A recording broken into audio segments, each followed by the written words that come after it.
The Puck Portfolio with Andy MacNeil. Hey, I'm Andy MacNeil. Welcome to the Puck Portfolio. Here on weekdays to provide NHL projections, betting advice, strategies, you name it, to help you make informed bets throughout the NHL season. This show is presented by CanadaSportsBetting.ca and sponsored by NorthStar Bets, which you can check out via the link in the description below. Good All Canadian Sportsbook. They offer early odds on the next day's NHL games, which allows us to take an earlier look ahead than we would be able to otherwise, and that has worked out well for us here on this show.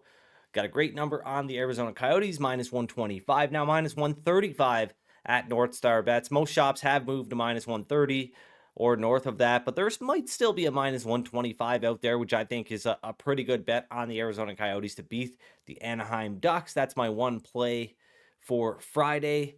It's a busy weekend in the NHL with 27 games to be played between Friday, Saturday, and Sunday. Schedule breakdown is up on the screen right now. If you've been here before, you know exactly what you're looking at. If it's your first time here, well, the rest column tells you how many rest days teams have across the league, while the load column gives you a little bit more context. Obviously, if a team is playing with 0 days rest, that means they played the day before. 2 games in 2 nights, 3 games in 4 nights is another one you'll see there. 4 games in 6, 5 games in 7, 6 games in 9. None of those on the breakdown right now, but that's what you'll see in the load column, and that'll give you a little bit more context as to what kind of situation teams are in. So 9 teams playing the first half of a back-to-back, meaning they'll be in action again on Saturday. Columbus, New Jersey, St. Louis, Florida, Nashville, Toronto, Washington, and the Rangers play on both Friday and Saturday, while Winnipeg, Minnesota, Boston, Buffalo, Pittsburgh, Montreal, Tampa Bay, and Edmonton play on Saturday and Sunday. Philadelphia is the only team playing tired on Friday. That makes Seattle the only team with a rest advantage, as every other team has had at least one day off. Carter Hart entered Thursday's game early in the third period after Samuel Ersson, the backup goaltender, suffered an apparent injury, tweaked something. Tough spot to be put in for Carter Hart as the Canucks were pouring it on, but he played well, and he will almost certainly be back in goal on Friday in Seattle now that Ersson got the start and suffered an apparent injury. Looks like there is a little bit of a change here to that one, so let's bring up the projections right now. Projections on the screen for Friday, December 29th. We see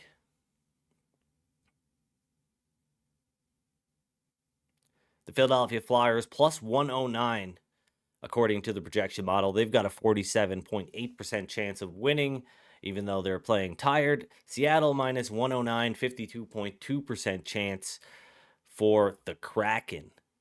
So looks like Alex Lyon will be back in the crease for the Red Wings. If you watched Thursday's show, you know that I was considering a bet on the Nashville Predators, but mainly due to James Reimer's poor play. But now Lyon back in the crease for the Red Wings, so I'm glad I didn't play the Nashville Predators. Max Pacioretty still not ready to make his Capitals debut. Same goes for Ethan Bear. That is per head coach Spencer Carberry. Charlie Lindgren expected to start in goal for the Capitals, while Ilya Sorokin will be in the Islanders' goal with Semyon Varlamov out due to illness. Looks like they have called up Ken Appleby to back up Ilya Sorokin. The Islanders, that is. Scott Wedgwood will start for the Stars against the Chicago Blackhawks. Jonathan Quick going to start for the New York Rangers versus the Panthers, who will be starting Sergei Bobrovsky. And if you notice, my main lights just went out. So the show's going to be a little bit darker today. Apparently, I didn't charge my batteries good enough. But anyway, you guys don't need to really see me all that clear. I'm here. Jonathan Quick in goal for the Rangers versus the Panthers. And we've seen a big shift toward the Florida Panthers. Now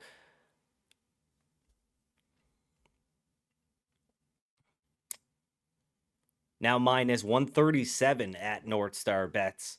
That's the Florida Panthers. So too late to capitalize on that news. If you're waking up now or just tuning in now and you're thinking you're going to pull one over on the bookmaker because Jonathan Quick is starting over Igor Shesterkin, well, that's not the case. The Florida Panthers are a big enough favorite, to say the least, Jordan Binnington, he will start for the St. Louis Blues on Friday. They're playing host to the Colorado Avalanche. The Blues are going to be in action again on Saturday against the Penguins.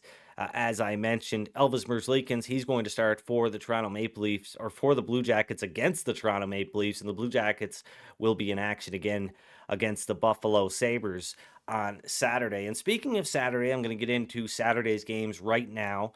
Just the Arizona Coyotes for Friday as of right now. Sort of a light Saturday with just 9 games on the docket, but that's because there are also 9 games to be played on Sunday. So maybe a bit of a weekend update coming for the puck portfolio. Keep it locked here to the Canada Sports Betting YouTube channel to see if I do drop a video over the weekend, because there is a lot of hockey to handicap, and there very well might be some value bets to get down on Saturday morning or afternoon for Sunday. So kicking things off here, I want to talk about the 3 games that I do have interest in from a betting perspective. We've got Minnesota at Winnipeg. Now, let's pull the projections up quickly here. There they are. There's the projections for Saturday, December 30th. Minnesota, they've been a top 10 team in all situations in expected goals percentage for the better part of the last month or more. They've been outscoring teams by 1.3 goals per 60 minutes over the last month, and that's mostly thanks to rock solid goaltending. The Wild have the second best save percentage during that time. Of course, Winnipeg is the number 1 team when it comes to on-ice save percentage over that last month. But given Minnesota's recent offensive resurgence, it's weird to see the Wild priced as such a big underdog. Plus 138 at NorthStar Bets. Of course, defenseman Jonas Brodin, he's out for a little while longer. Probably not going to see him till later on in January. And defenseman Jared Spurgeon, who has been out since December 10th. He is eligible to return, but no word on if he's going to be in the lineup on Saturday for this home and home against the Jets. These two teams play again against each other in Minnesota on Sunday. Forward Matt Zuccarello is also out week to week. So both Spurgeon and Zuccarello are actually eligible to return to the lineup, but it's unclear if either will do that before Saturday's matinee clash with the Jets. This is an early game, but I'm locking the Minnesota Wild in at plus 138 for 0.5 units. Could justify risking around a 0.8 unit bet, but I'm going to scale it back here just because of the uncertainty with Minnesota's lineup. It would be great if the Jets decided to start Connor Hellebuyck in the second half of a back-to-back, but given that they're starting this one at home, the home and home series, I would expect Hellebuyck to go in the first game and Laurent Brossoit to get the second start on Sunday. So Minnesota Wild plus 138, 0.5 units to win 0.69 units. Now, the next game I want to talk about, this one's a little bit of an uglier matchup for sure. The Columbus Blue Jackets, they're back in Buffalo just a couple of weeks after trouncing the Sabres, destroying them 9-4 back on December 19th. The Sabres, they were booed off their home ice again on Wednesday after a lackluster performance versus the Boston Bruins. Not the first time they've been booed off their home ice. Not going to be the last time.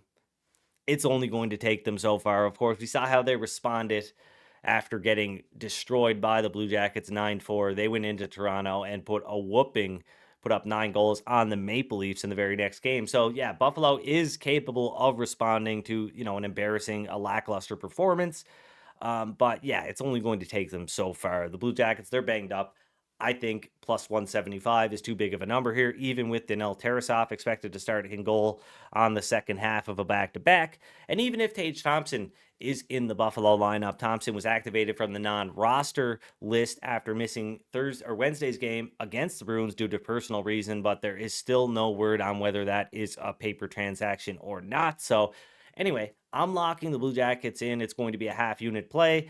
Plus 175 at NorthStar Bets. I think that's too big of a number. Look, the Sabres, they probably get the job done in this one, especially given that it is a revenge spot. They are looking for this win. They're desperately wanting this win after getting embarrassed by the Blue Jackets in front of their home fans. So, there's an uneasy feeling that goes with this one for sure, but a half unit bet plus 175 could be a potentially big return on this one. Now, look, Toronto, Carolina, they're hosting the Hurricanes. Toronto is 7-8 straight up over the last 15 games. Toronto's lost 5 of the last 8, so things are not going well for the Maple Leafs right now. Of course, they're coming off that loss to the Ottawa Senators. Carolina ranks 4th in the NHL in expected goals percentage over the last month. They own 54.2% of the goals during that stretch. The Maple Leafs, they rank 13th, not too bad. They've scored 52.8% of the goals in all situations. But the Hurricanes do a much better job of controlling the play. They rank 1st in the NHL with a 60.9% shot attempt share. And if you look at where the Maple Leafs are in that category, they're down below average. They are not controlling play. They are not out shooting teams on a regular basis.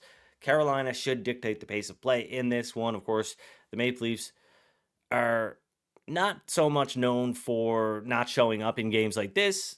They usually do, but more so not showing up in games where they are expected to win easy. That would be kind of the Maple Leafs MO, but this should be a pretty evenly matched game, but one where Carolina should dictate the pace of play. So at minus 106, the current odds at NorthStar Bets, I'm going to lock in the Hurricanes to win 0.5 units. So no big bets on Saturday, at least not right now, but several small bets, 3 small bets could work out to being a pretty good return if we have a winning day.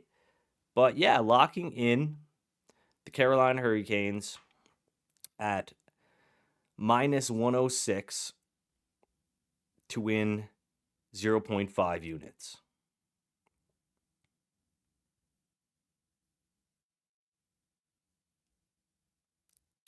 All right, so we're going to recap the bets for Friday and Saturday. So first of all, we've got Arizona minus 125. That is to win 1 unit. 1.25 units to win 1 unit. Then we've got Minnesota plus 138 on Saturday to beat the Winnipeg Jets at home in Winnipeg. 0.5 units, half a unit to win 0.69 units. Then we've got the Blue Jackets also on the road plus 175, 0.5 units to win 0.88 units.